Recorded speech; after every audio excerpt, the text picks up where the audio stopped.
আসসালামু আলাইকুম দর্শক, এই মুহূর্তে আমরা যেখানে অবস্থান করছি এটি রাজবাড়ী জেলার গোয়ালন্দ থানা দেবগ্রাম ইউনিয়নের চরই একটি ফসলি জমিতে আমরা অবস্থান করছি। দেখতে পাচ্ছেন ভুট্টা নেওয়া হচ্ছে আধুনিক মেশিন দিয়ে।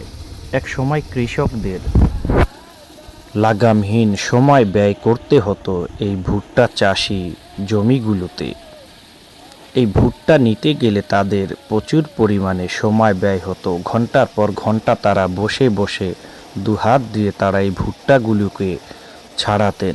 এখন তাদেরকে আর সেই সীমাহীন কষ্ট করতে হচ্ছে না। আধুনিক মেশিন দ্বারা তারা সেগুলো মুহূর্তের মধ্যেই আয়ত্তের মধ্যে নিয়ে আসছেন বা নিয়ে ফেলছেন। তারা একরের পর একর জমির মধ্যে দাঁড়িয়ে আছে যে ভুট্টা গাছগুলো, সেই ভুট্টা গাছগুলো তারা ফসলি জমি থেকে সংগ্রহ করে খোসা ছাড়িয়ে মেশিনের মধ্যেই দেওয়া মাত্রই মুহূর্তের মধ্যে ভুট্টাগুলো খোসা থেকে ছুটে আসছে আধুনিক এই মেশিন দিয়ে।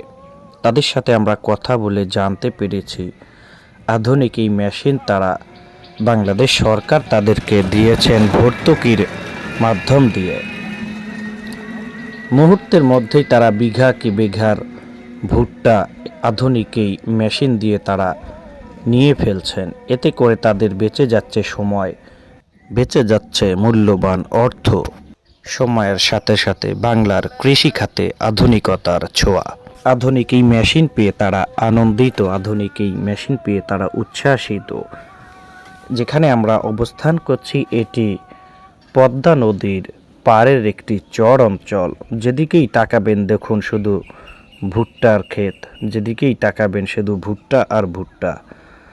এই আধুনিক মেশিন আসাতে চর অঞ্চলের মানুষের মধ্যে আনন্দের বাতাস বইছে।